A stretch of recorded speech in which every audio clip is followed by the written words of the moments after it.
I knew something was off the moment I opened his drawer and saw the ring. It wasn't hidden, it was just sitting there, gleaming in the dim light as if mocking me. My heart skipped, then sank. We've been together for 3 years, and though we'd never explicitly talked about marriage, I'd always assumed that if there was a ring in the picture, it would be for me. I should have felt elated, but annoying doubt crept in. The ring's presence was too deliberate, too exposed, too wrong. Later that night, I confronted him, expecting a sheepish confession or maybe even a relieved smile. Instead, he looked at me with an expression that was both shocked and guilty, and my world split open. He confessed in a halting whisper that the ring was meant for someone else, his high school sweetheart, who had just resurfaced in his life.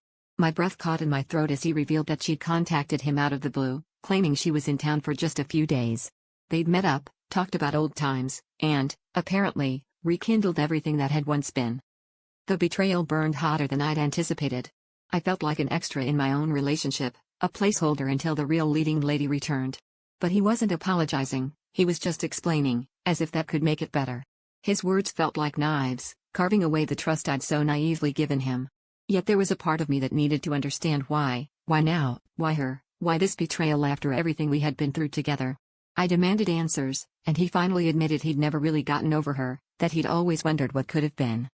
The real twist came when I looked into my own heart and realized that, despite the betrayal, I was still standing there, listening, hurting but not walking away. I was torn between the love I thought we had and the painful truth he'd laid bare. In that moment, I saw my own internal conflict, my fear of being alone, my desire for stability, my reluctance to face the unknown.